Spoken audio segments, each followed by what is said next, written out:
නමෝ තස් භගවතු අරහතෝ සම්මා සම්බුද්දස්ස නමෝ තස් භගවතු අරහතෝ සම්මා සම්බුද්දස්ස නමෝ තස් භගවතු අරහතෝ සම්මා සම්බුද්දස්ස ශ්‍රද්ධා සම්පන්න කාරුණික පින්නතුනි හැම කෙනෙක්ම උතුම් සද්ධර්ම ශ්‍රවණය සඳහා සූදානම් වන මොහොත භාවනා වැඩසටහන ඔස්සේ අපි භාවනාව පිළිබඳව හඳුනා ගන්නට යෙදුනේ. එහිදී විශේෂයෙන්ම භාවනාවේහි වපසරිය පිළිබඳව අපි භාවනා කරන්නේ කොහොමද, මොන ආකාරයෙන්ද කියන එක පිළිබඳව හඳුනාගෙන කර්මස්ථානයන් පිළිබඳව සාකච්ඡා කරන්නට ගිහිල්ලා අපි අසුභ භාවනාව පිළිබඳව කායानुපස්සනාවට අයිති වෙන ඒ පිළිකුල් නිස්ෘත ස්වභාවය පිළිබඳව දක්නා භාවනාව තමයි මුලින්ම අපි ඉගෙන ගන්නට යෙදුනේ. එහිදී මේ භාවනාව સિદ્ધ කරනකොට අපි අවධානය යොමු කළ යුතු කරුණු පිළිබඳව අපි හඳුනා ගන්නට යෙදුණා. එතකොට ඒ කරුණු වලින් අනතුරුව අපිට මේ දෙතිස් කුණප කොට්ටහසයන් පිළිබඳව හඳුනා ගැනීම સિદ્ધ කරන්නට පුළුවන්කම තිබෙනවා. ඒ නිසා මේ දෙතිස් කුණප කොට්ටහස පිළිබඳව අපි කතා කරනකොට මේක රූපරාම මගින් ඔබට හඳුනා ගන්නට පුළුවන්කම තිබෙනවා නම් ඒක ඊටාම වටිනවා, වැදගත් වෙනවා. අපිට ඒ හැකි ආකාරයෙන් රූපරාමු දර්ශනය කිරීමත් සිද්ධ කරනවා. ඒ නිසා ඇතැම් අයට ඒ අතුලාන්තයේ කොටස් දැකීම නිසා අධිසංවේදී භාවයන් තියෙන අය ඉන්නවා. ඒ නිසා ඒ අධිසංවේදී භාවයේ තිබෙන අය ඒ රූප කොටස් පිළිබඳව සිදු කරන දර්ශනීය වීම පිළිබඳව තිබෙන නිසා ඒ වීඩියෝ පටේ විදිහට නරඹන්න නැතුව ඒ කටයුතු කරනවා නම් හොඳයි. මොකද සමහර වෙලාවට ඊට පස්සේ ඒක ඔබට වෙන ගැටලු ඇති වෙන්න පුළුවන් අර අධිසංවේදී පුද්ගලයින්ට. නමුත් කය පිළිබඳව දැනගන්නට කැමැති, අභ්‍යන්තරයේහි ස්වභාවයන් පිළිබඳව මෙනෙහි කරන්නට කැමැති, අසුභ භාවනාව තුළින් කෙලෙස් ධර්මයන් දුරු කරගන්නට කැමැති අයට පිළිකුල් නිස්ෘත වුණත් ඒ කොටස් පිළිබඳව දැකලා තේරුම් ගැනීම ඉතාම වැදගත් වෙනවා. දෙතිස් කුණප කොට්ටහස පිළිබඳව බලනකොට අපිට විශේෂයෙන්ම හඳුනා ගන්නට පුළුවන්කම තිබෙනවා ව්‍යවස්ථාපනය සිද්ධ කිරීමේදී මුලින්ම අපිට ලැබෙන්නේ මේ කෙස් කියන කොට්ටහසය. කෙස් පිළිබඳව කතා කරනකොට දැන් අපි අමුතුවෙන් කෙස් කියන කොටස ගැන හඳුන්වා දෙන්නට අවශ්‍ය වෙන්නේ නැහැ. කෙස් කියන්නේ මොන කොටසක්ද කියන එක ඔබ දන්නවා. එතකොට මේ ව්‍යවස්ථාපනයක් කරනවා කියලා කියන්නේ අපි හොඳට ඒ පිළිබඳව අපේ මානසිකාරයේ පැවැත්වීම. එතකොට කෙස් කියන එක අපි වර්ණ වශයෙන් ග්‍රහණය කරගන්නට ඕනේ. කෙස් කියන්නේ මෙබඳු වූ වර්ණයෙන් යුක්ත දෙයක්. එතකොට මේ වර්ණයෙන් යුක්ත දෙයක් හැටියට ඔබ මානසිකාරය කරනකොට ඔබ මේ මානසිකාරය කළ යුත්තේ අර වෙළඳ දැන්වීම් ප්‍රචාරක පටයක තිබෙනවා වගේ කෙස්වල ඒ සකස් කරන ලද කෙස්වල තියෙන වර්ණයක් එහෙම නෙමෙයි. එහෙනම් ඔබ මානසිකාරය කළ යුත්තේ මොන විදිහේ වර්ණයක්ද? ඒ කෙස්වල තියෙන අසුබ නිස්ෘත ස්වභාවය. දැන් අපි මේක පිරිසුදුව පවත්වා ගන්නට, කෙස් ටික පිරිසුදුව තියා ගන්නට අපි කොච්චර කටයුතු කරනවද? එතකොට මේ පිරිසුදු කිරීම අතහැර දැමුණොත් මොන විදිහටද මේ කෙස්වල ස්වභාවය අපිට දකින්න පුළුවන්කම තියෙන්නේ? ඒකනේ කෙස්වල තියෙන යථා ස්වභාවය. අපි පිරිසුදු කරලා බොහොම අමාරුවෙන් දවස් 30 මේක හොදලා සුවඳ කවලා තියාගෙන ඉන්න විදිය නෙමෙයි කෙස්වල යථා ස්වභාවය. ඒක අපි විකෘති කරගත්ත ස්වභාවයනේ. එනිසා ප්‍රකෘති ස්වභාවය තමයි කෙස්වල තියෙන අසුබ නිස්ෘත ස්වභාවය. අන්න ඒ නිසා අරමුණු කරන්නට ඕනේ ඒ ප්‍රකෘති ස්වභාවය. එනිසා අසුබය නැංවෙන විදිහට එහි තිබෙන අර වර්ණ ගතිය අපි අපේ හිතින් අරමුණු කරලා හිතින් මෙනෙහි කරන්නට ඕනේ. එතකොට කෙස් කියන්නේ මේ විදිහට කළු වර්ණයෙන් යුක්ත දෙයක්.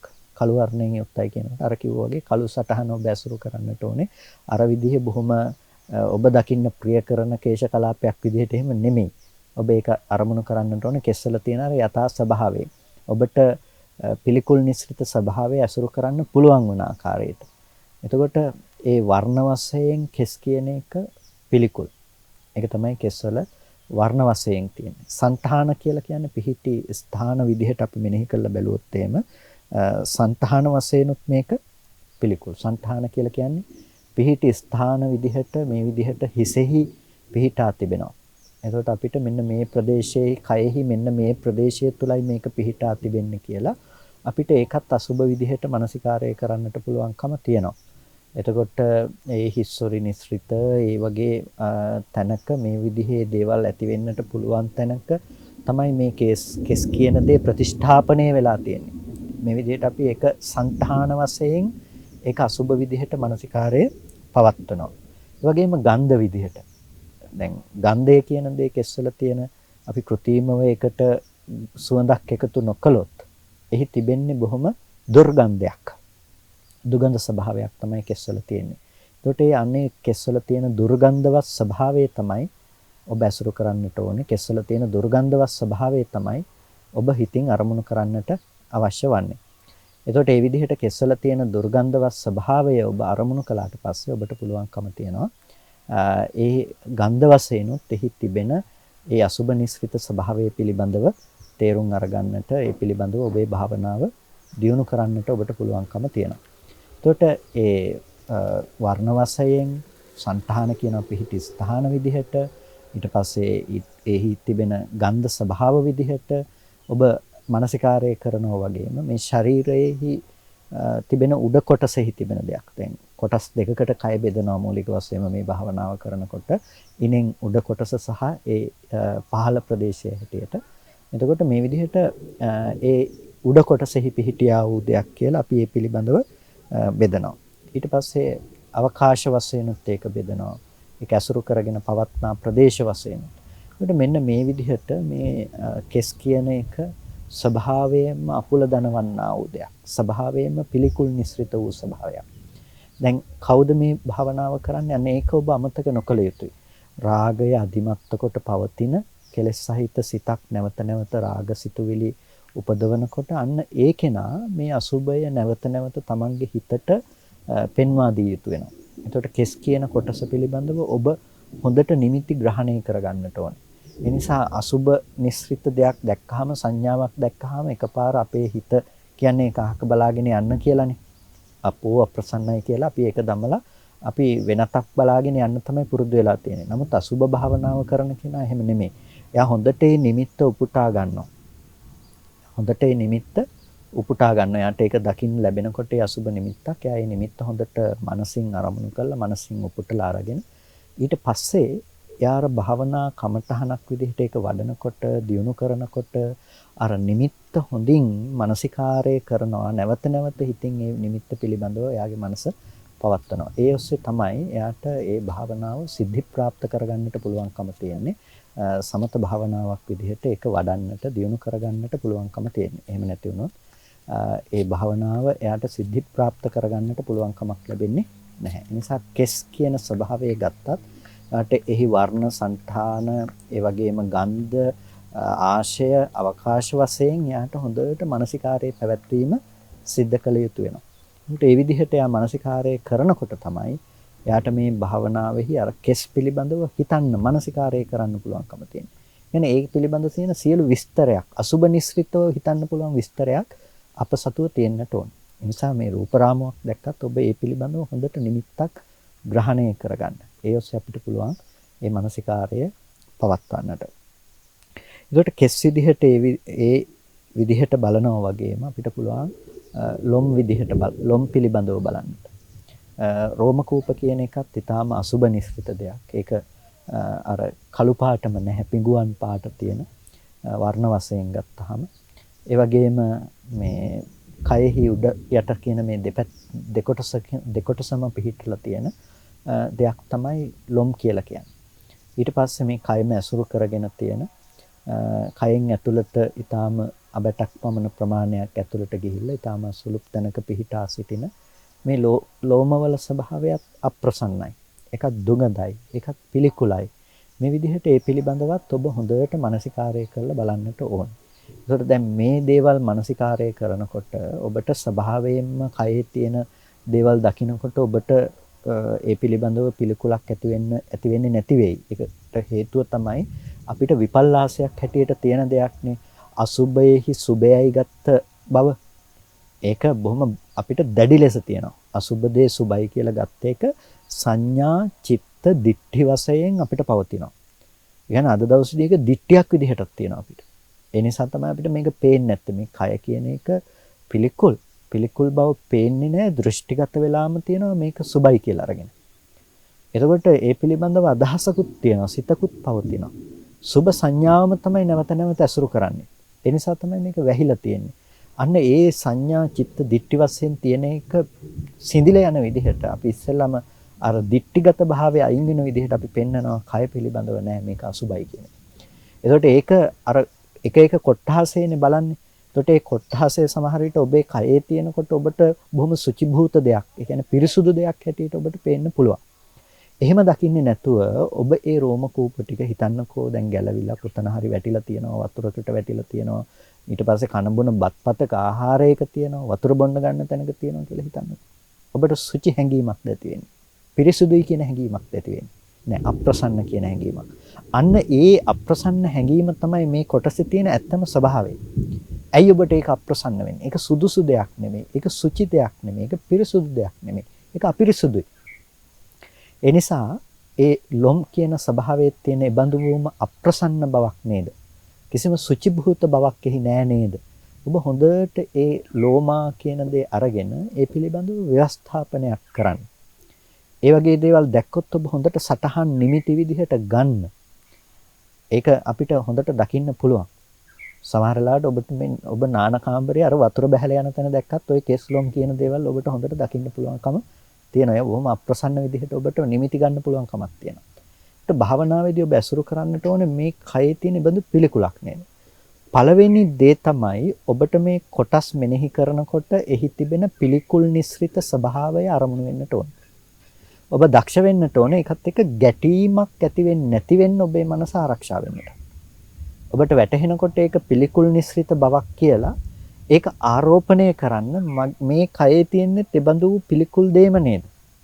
බහැර මම රාගය ඇති වෙන තැනත් සාමාන්‍ය මිනිස්සු කියන තැන බලලා ඊට පස්සේ රාගය ඇති කරගන්න තැන්වලත් බලන්න එතන තියෙන්නේ මේ විදිහ අසුබ වූ කොටහස නේද කියලා. මේ භාවනාව ගැන කතා කරනකොට මුලින්ම අපි කියපු දේ තමයි මේ කියන්නේ අදිමත් රාගයන් පවතිනකොට ඒ දේවල් දුරු කරගන්න තමයි මේ භාවනාව අපි ප්‍රායෝගිකව පාවිච්චි කරන්නේ.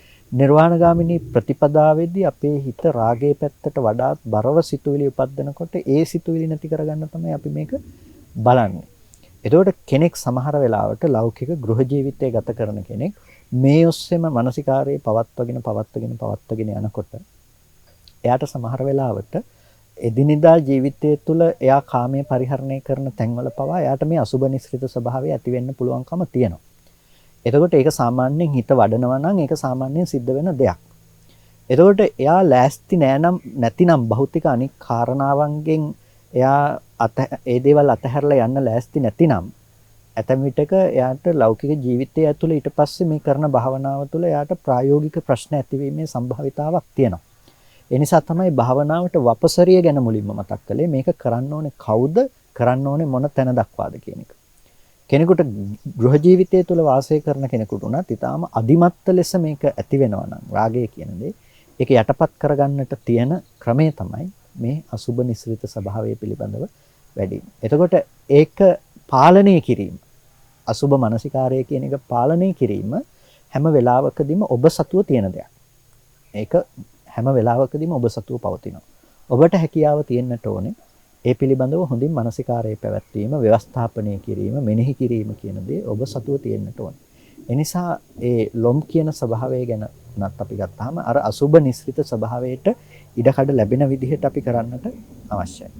ඊට පස්සේ නඛ කියලා කියනකොට නඛහ කියලා අපි කියනවා නියපොතු. එතකොට නියපොතු කියනකොට ඔබ මතක් කරගන්නට ඕනේ මේක වර්ණ වශයෙන් ගත්තාම මේක බොහොම ලස්සනට මේ පාට කරලා ගානට පිරිසුදු කරලා මේ කපලා තියෙන එක නෙමෙයි. ඒක අපි කෘත්‍රිමව බොහොම අමාරුවෙන් අපි ඇති කරගන්න තත්ත්වයක්. හැබැයි ඒක අපි ගන්නට ඕනේ එහි ස්වභාවයෙන්ම තියෙන දුගද ස්වභාවය. ස්වභාවයෙන් මෙහි තියෙන පිළිකුල් ස්වභාවය. ස්වභාවයෙන් මෙහි කසට පැහැට ගැන්වී වකුටු වී යන ඒ පිළිකුල් සහගත ස්වභාවය තමයි ඔබට අරමුණු වන්නට ඕනේ. එතකොට ඒ පිළිකුල් ස්වභාවය තමයි ඔබ එතනට ආරෝපණය කරගන්නට ඕනේ. මම මහන්සියෙන් මේ දේවල් ලස්සනට නඩත්තු කරන්න හැදුවත් මෙතන පවතින්නේ මේ වගේ අසුබ නිස්ෘත ස්වභාවයනේ කියලා ඔබ ඒ පිළිබඳව හොඳට තමන්ගේ මානසිකාරය පවත්වන්නට ඕනේ. දැන් මේකෙන් සමහර කොටස් සමහර චරිතයකට අසුබය නොපෙනෙන දේවල් වෙන්න පුළුවන්. නියපොතු, කෙස් මේ වගේ දේවල් කෙනෙකුට අසුබේ නොපෙනෙන දේවල් වෙන්නට පුළුවන්කම තියෙන එක සාමාන්‍යයි. ඒක අසාමාන්‍ය නැහැ. හැබැයි එයාට අසුබේ ප්‍රකට වෙන කොටස් තියෙනවා. එතකොට එයාගේ භාවනාවට අපි මුලින්ම සිහිපත් කළා අන්න ඒ කොටස් පෙළ අනුව ඒ කොටස් අපි අරගන්නට අවශ්‍යයි කියන එක මුලින්ම පැහැදිලි කළා. එතකොට නක කියලා කියන්නේ ඒ විදිහට අසුබ වූ කොටහසයක්, දුගඳ වූ කොටහසයක්, ඒ වගේම අත් අග සහ පා ඇඟිලි අග පිහිටියා වූ දෙයක්, උඩ යට කියන මේ දෙකොටසම පිහිටි දෙයක් කියන මේ විදිහට අපි මේ කොටස පිළිබඳව අපි හොඳට මේ පිළිබඳව අරමුණු කරන්නට පුළුවන් විදිහට නිමිති ගන්නට අවශ්‍යයි. එතකොට මේ පිළිබඳව ඊට යටින් මස් තියෙනවා, උඩින් අවකාශය තියෙනවා, පිහිටා තිබෙන්නේ මෙන්න මෙතනයි කියන මේ නිමිති ග්‍රහණය කරගත්තාම ඔබට මේ පිළිබඳව මානසිකාරය කරන්නට පුළුවන්කම තියෙනවා. ඊට පස්සේ දන්තා කියන්නේ දත්.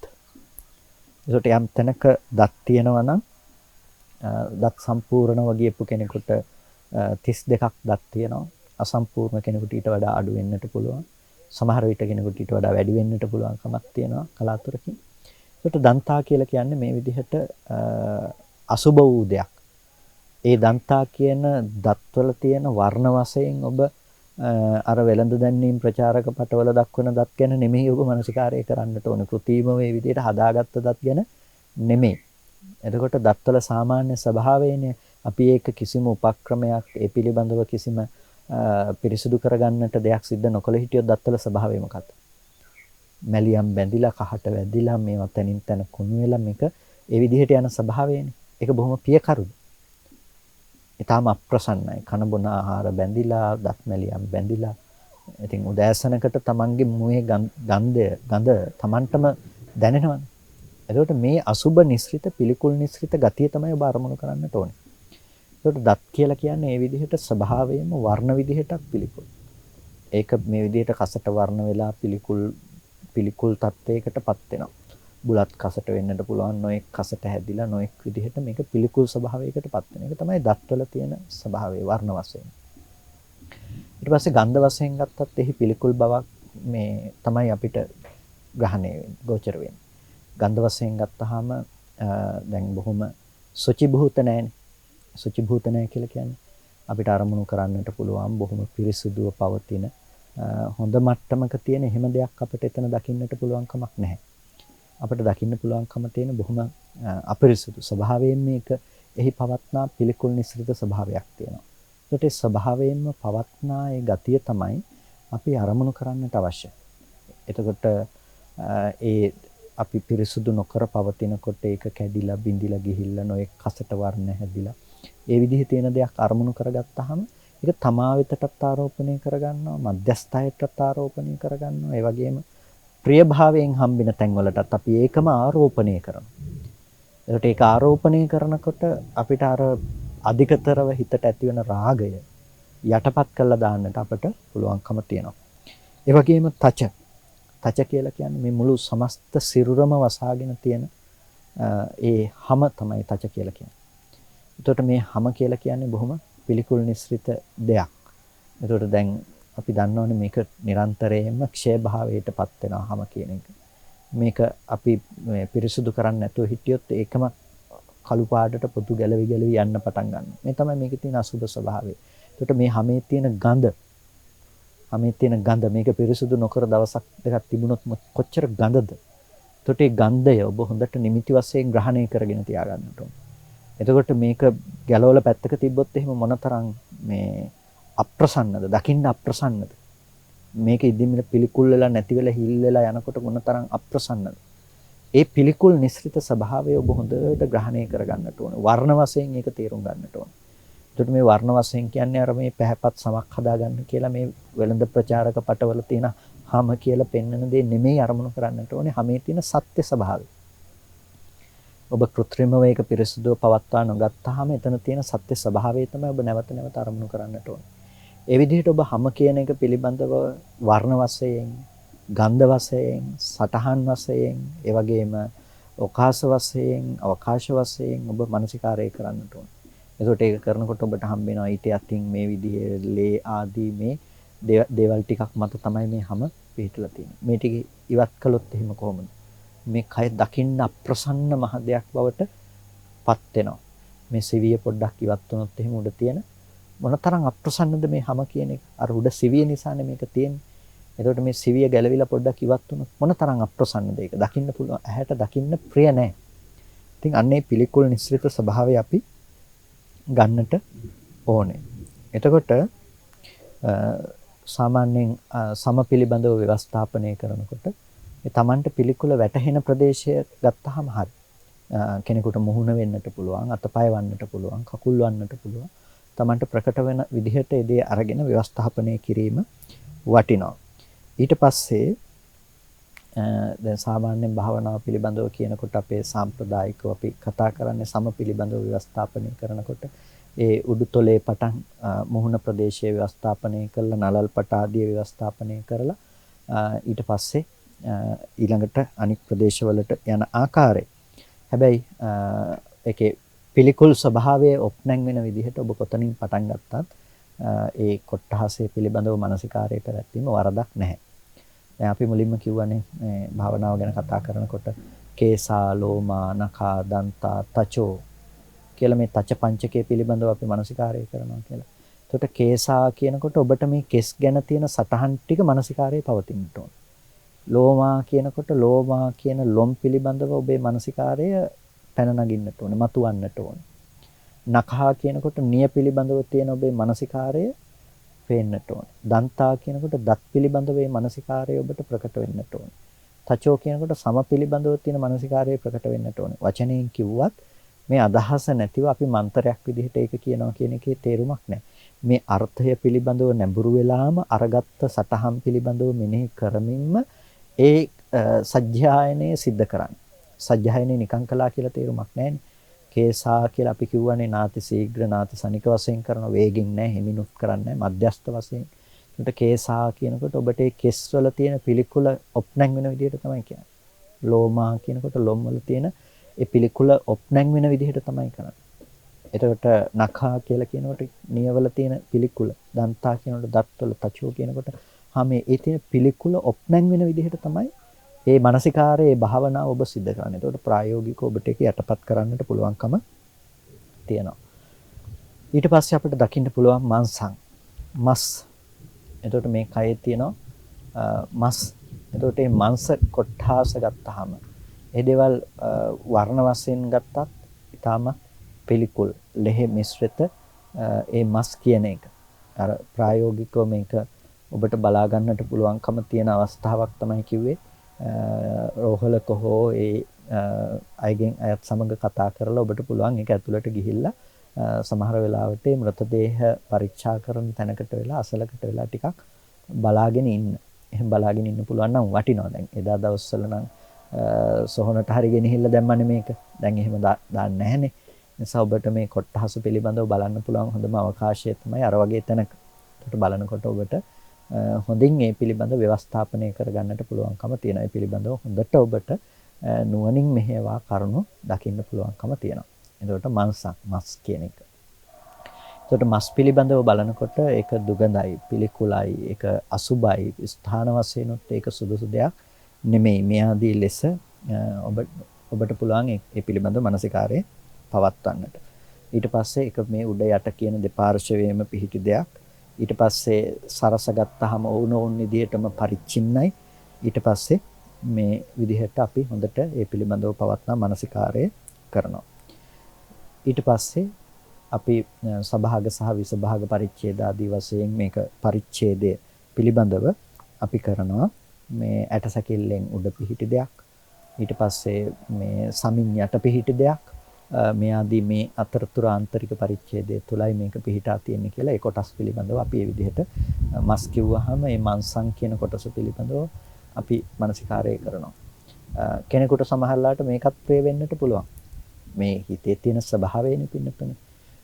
උග්‍ර වූ රාග සහිත හිතකට ඕනෑම දෙයක් ප්‍රිය වන්නට පුළුවන්. අර එක භික්ෂුන් වහන්සේ නමකට සොහනට ගෙනihin දාපු මලමිනිය දැකලත් එතනත් රාගසිත ඇති වුණා. ඒ සොහනට ගෙනihin දාපු මృతදේහයක් දැකලා. නිකම් මృతදේහයක් නෙමෙයි, හාමුදුරුවෝ දවස් ගාණක් සොහනට යවනවා බුදුරජාණන් වහන්සේ. ඒ වික්ෂුන් වහන්සේ දවස් ගාණක් සොහනට යනකොට ලේ වැගිරිලා පූයා ගලන මලමිනිය දකින්නකොටත් ඒ හැමදෙරොන්ට රාග සහිත සිත් ඇති වුණා කියලා දැක්වෙනවා. එතකොට වික්ෂුන් වහන්සේත් හිත හදාගත්තා නම් කෙනෙකුට මස් කියනකොට ඒකෙත් අසුබේ නොදැනෙන්න පුළුවන්. ඒක සාමාන්‍යයෙන් මේ ඕලාරික මනසේ තියෙන ස්වභාවයනේ. හැබැයි ඒකේ තියෙන පිළිකුල පේන විදිහට අපිට පුළුවන් මානසිකාරය ගන්න. මේක කුණු වෙලා යනකොට කොහොමද? මේකේ ප්‍රകൃතියෙන්ම මේක පෝෂණය නොවුනොත් සිද්ධ වෙන්නේ කොහොමද? එතකොට අපි මේකේ තියෙන පිළිකුල් නිස්ෘත ස්වභාවය, පණුව වැగిරෙන්න පුළුවන් ගතිය මේකේ තියෙන විදිහ. අපි මේ විදිහට ඒ පිළිබඳව එතන තියෙන යථාර්ථය ප්‍රකට වෙන විදිහට නැවත නැවත ඒක අසුබ විදිහට වර්ණ විදිහෙන් ආදී දේවල් වලින් බලනවා. එතකොට ප්‍රකෘති රත් පැහැගන්නු මාංශය පිළිබඳව අපි හිතනකොට අපිට එතන අසුබේ පේන්නේ නැත්නම් ඒකම තවදුරටත් පණුවන්ගෙන් ආකූල වෙලා ව්‍යාකූල වෙලා ඒක කුණු වෙලා යනකොට ඔබට දැනෙන දෙයක් තියෙනවානේ. අන්න ඒ දේ පිළිබඳව ඔබ බලන්නකෝ. ඊට පස්සේ ඔබට පුළුවන් එහි තියෙන අසුබ නිස්ෘත ස්වභාවය ගැන හොඳට හිතින් ග්‍රහණය කරගෙන හොඳට පිළිකුල කියන දේ ග්‍රහණය කරගෙන ඒක තමන්ගේ කයටත් තමන්ගේ සාමාන්‍යයෙන් හම් වෙන තැන්වලටත් ඒ වගේම ඊටාම ප්‍රියභාවයෙන් තමන්ට ලැබෙන තැන්වලටත් ඒක ආරෝපණය කරලා ආදේශ කරලා මානසිකාරය කරන්නට පුළුවන්කම තියෙනවා. ඒ වගේම නහරවැල් පිළිබඳව නහරවැල් කියනකොට දැන් සාමාන්‍යයෙන් කියන 900ක් ප්‍රධාන නහරවැල් මේ කයෙහි පවතිනවා කියලා. 900ක් වූ නහරවැල් පිළිබඳව. එතකොට වර්ණ වශයෙන් ඒ තියෙන විදිහ. එතකොට වර්ණ වශයෙන් මේ රුධිර ධාතුව අයින් වුණාම ශ්වේත වර්ණයි. එතකොට රුධිර ධාතුවත් එක්ක ගත්තාම රත් නිල් පැහැදිලි ලෙස අපිට දකින්න පුළුවන්කම තියෙනවා. ඊට පස්සේ සංපෙහිටි ස්ථාන විදිහට ගත්තාම මුළු කය පුරාම මේ නහරවැල් තියෙනවා. මේකත් අර විදිහට කුණු යන ස්වභාවයෙන් යුක්තයි, අප්‍රසන්න ස්වභාවයෙන් යුක්තයි කියලා ඔබට මේ නහාරු කියන කොටසේ උනත් තියෙන අප්‍රසන්න බව දකින්න. දැන් හැමෝටම මේ හැම කොටසක්ම ප්‍රකට නොවෙන්න පුළුවන්. අසුබ විදිහට නොතේරෙන්නට පුළුවන්. හැබැයි අසුබ විදිහට නොදැනුණාට නොතේරුණාට ඔබට තේරෙන කොටස් තියෙනවා. අර නොතේරෙන කොටස අතහැරලා තේරෙන කොටස අනුව ඔබට ග්‍රහණය කරගෙන යන්න පුළුවන්කම තියෙනවා. එතකොට මේ නහරවැල් පිළිබඳව කතා කරනකොට ඒක ශරීරයේ කොටස් දෙකකට බෙදලා වම් පස දකුණු පස අත්වලට කකුල් වලට මේ ආදී ලෙස විහිදී යන මේ නහරවැල් පිළිබඳව නිමිත්ත ඔබේ මනසින් ගන්න. ඒක පිළිකුල් නිස්ෘතව බලනවා. මේ එක එක කොටසක් ඔබට වෙන වෙනම අනික් කොටස් වලින් වෙන වෙනම ඔබට දකින්න පුළුවන්කම තියෙනවා. එතකොට සමින් සහ මස් වලින් පරිච්ඡින්න වන ආකාරය, පරිච්ඡේද වන ආකාරය ඔබට දකින්න පුළුවන්කම තියෙනවා. මේ ආදී ලෙස මේ කයෙහි නහර පවත්නා ආකාරය පිළිබඳව ඔබ හොඳින් මෙනෙහි කරලා බලන්නට අවශ්‍යයි. ඒ නිසා නහාරු කියලා කියනකොට නහර වැල් පිළිබඳව ඒ මානසිකාරය මේ විදිහට අපි सिद्ध කරගෙන යනවා. ඊට පස්සේ අට්ටි කියලා කියනවා ඇටකටු වලට. අට්ටි කියලා කියනවා ඇටකටු වලට. එතකොට ඇට කියලා කියන්නේ මේ කයෙහි පවත්නා ඒ ඇටකටු උද කොටස සහ යට කොටසෙහි පවත්නා ස්වභාවයෙන්ම ශ්වේත වර්ණ ගත්ත මේ ඇටකටු වල ස්වභාවය. ඒකට අට්ටි කියලා අපි ගත්තත් කෙනෙකුට මෙහි අසුබය ප්‍රකට නොවෙන්නට පුළුවන්. ඔබට අසුබය ප්‍රකට වෙන විදිහට බලන්න මේක. එතකොට අර ලේ සරවාදියෙන් මුසු වෙලා කුණු වෙලා සොහනක තියෙන ඇට කැබලි. ඊට පස්සේ මේ අස්ථි පවත්වා ගත්තේ කියන්නේ අස්ථි ටිකක් අරගෙන හොඳින් සංරක්ෂණය නොකළොත් මොකද වෙන්නේ? ඒකේ අර හිල් හැදිලා මේක සුණු වගේ වෙලා මේ ඒකට කියන චුන්නක ජාත කියලා. සුණු වගේ වෙලා මේක බොහොම මේ දියවිවි යනවා. එතකොට මේ කියන්නේ කුඩුවි මේක ක්ෂය භාවයටපත් වෙනවා. ඒකට ඒ ක්ෂය භාවයටපත් වෙන තැන්වල හරි පිළිකුලක්. ඒක හරි පිළිකුල් නිස්ෘත ස්වභාවයක්. එතකොට ඔබ කැමති නැහැ ඒක සුචි භූත තැනක් හැටියට දකින්නට. ඒකට එහි තියෙන පිළිකුල් නිස්ෘත ස්වභාවය ඔබ වර්ණ වශයෙන් ගන්න. ඒ වගේම ගන්ධ වශයෙන් ඔබට ඒක දැනගන්නට මං හිතන්නේ රූප රාමුවක් දැක්ක කියලා ඔබට අවකාශය නැති වෙයි. අනුමාන විදිහට හරි දකින්නකෝ ගන්ධ විදිහට.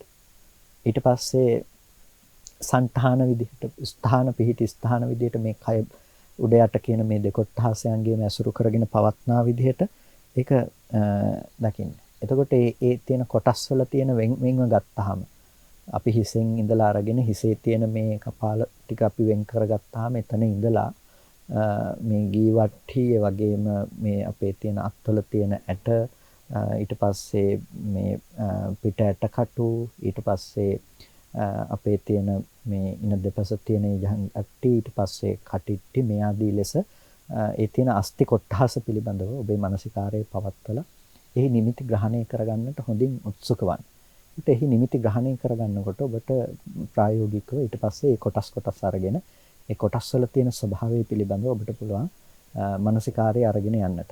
එතකොට දැන් ඒ කොටස් පිළිබඳව තියෙන ප්‍රධානම ගැටලුව තමයි ගන්ධ වශයෙන් පෙන්වන්නට පුළුවන් කමක් නැහැ. රූපරාම විදිහට අපිට දැක්කලා යම් අදහසක් යම් සංඥාවක් අපිට යොස්සේ ඇති කරගන්නට පුළුවන්කම තිබෙනවා. රූපරාම විදිහට අපි වර්ණ වශයෙන් දැක්කත් සංඨාන කියන පිහිටි ස්ථාන ආදී විදිහට අපි එක හඳුනාගත්තත් අපිට පුළුවන් කමක් නැහැ.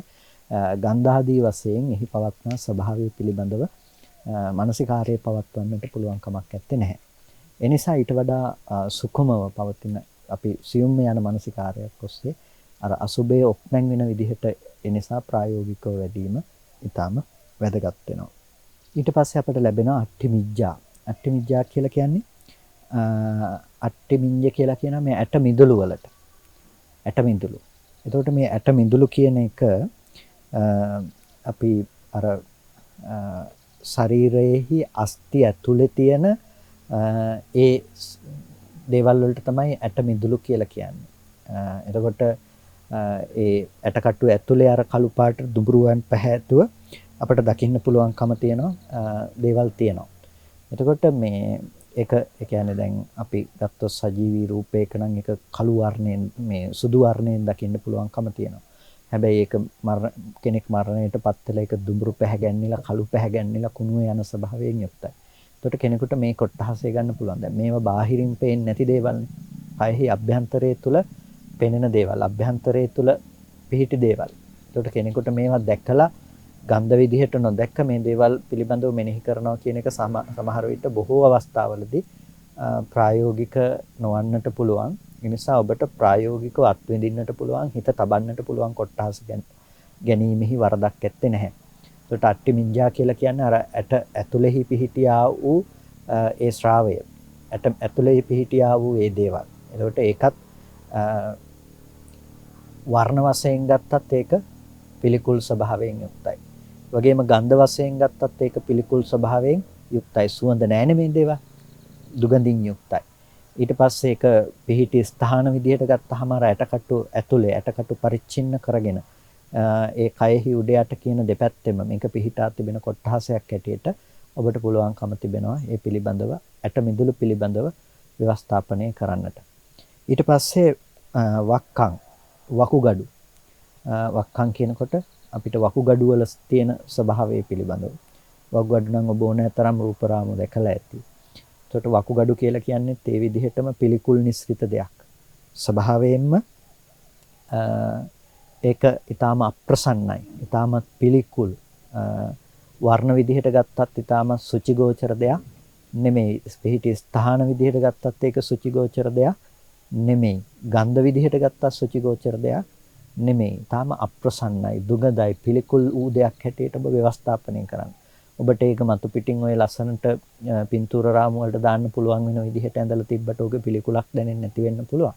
හැබැයි ඔක කුණු වෙලා යන තැන්වලදී ඔබට පේන විදිහ ඒක ඊටමත් මොනතරම් අපුල දනවන දෙයක්ද කියලා ඔබට ප්‍රකට වෙන විදිහට ඔබ මානසිකාරයේ පවත්වන්නට පුරුදු වෙන්න.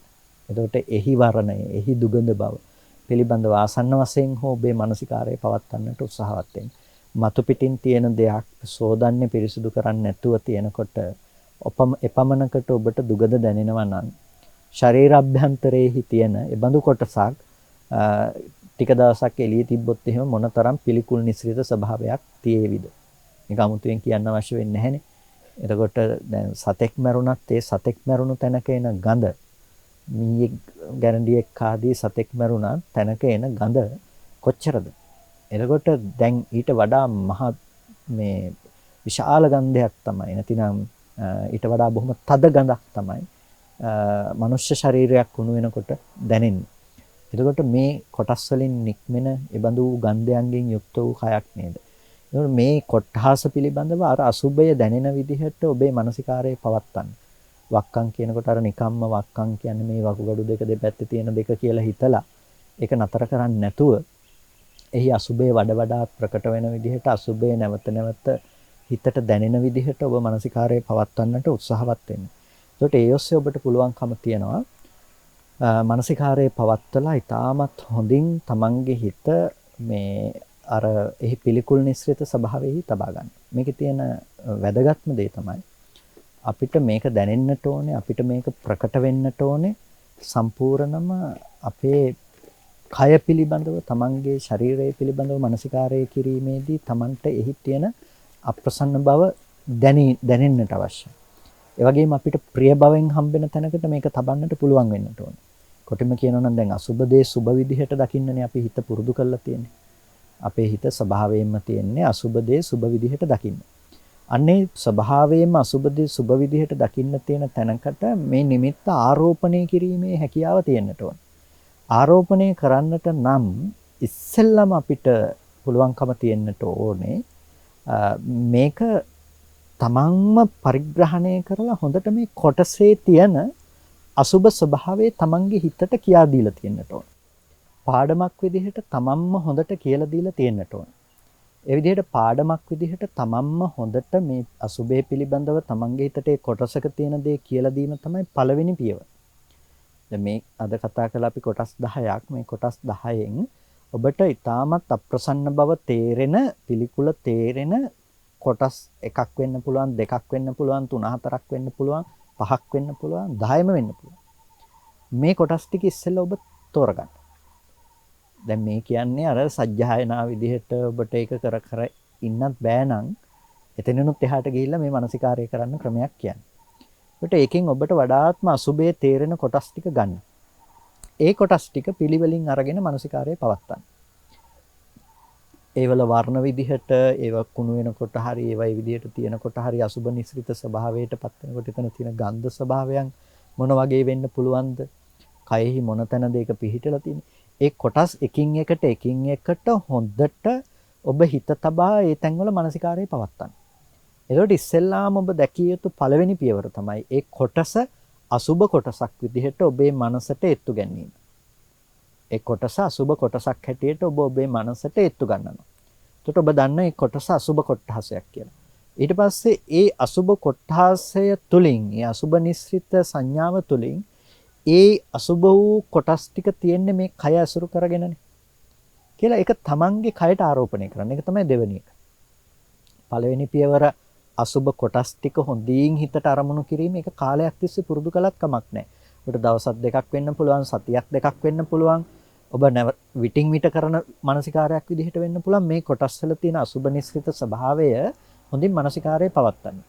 අසුබ භාවනාව කියලා කියන්නේ අර වාක්‍යයක් කටපාඩම් කරගෙන නිකන් ඔහේ කියවන එකක් නෙමෙයි. ඔබට මේක දැනෙන්නට අවශ්‍යයි. ඒකට මේ කොටස් ටික හොඳට තේරෙනකොට, දැනෙනකොට ඒ බාහිර කොටස් ටික පිළිබඳව ඔබට මේ අසුබ නිස්ෘත ස්වභාවයේ දැනීමේදී ඒ කොටස් ටික අසුබයි කියලා පළවෙනි පියවර දැක්කා. ඒක තමන්ගේ කයට ආරෝපණය කරගත්ත දෙවෙනි පියවර හැටියට.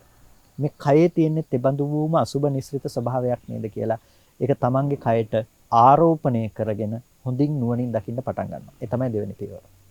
ඊට පස්සේ තමන්ට මධ්‍යස්තික, මදහත් අනෙක් පුද්ගලයන්ගේ දකින්නකොට මේ අසුබ සංඥාවෙන් දකින්න පුරුදු වෙන්න.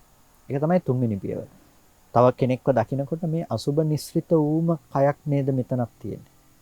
කියලා අපි අර මධ්‍යස්තික පුද්ගලයෝ ගැනත් ඒ අසුබ සංඥාව ප්‍රකට කරනවා. අවසාන වශයෙන් හතරවෙනි පියවර හැටියට අපි ගන්නවා අපිට ප්‍රියභාවයෙන් හම්බෙන අපි කැමති අරමුණු පුද්ගලයෝ. ඒකට එතනටත් මේ අසුබ නිස්ෘත දේම අපි මේ සංඥාවම අපි බහලනවා. හැබැයි ඔබට නොපෙනෙන්න පුළුවන් මේක අසුබයි කියලා. ඔබට පේන්නේ නැත්නම් ඒක අසුබයි කියලා.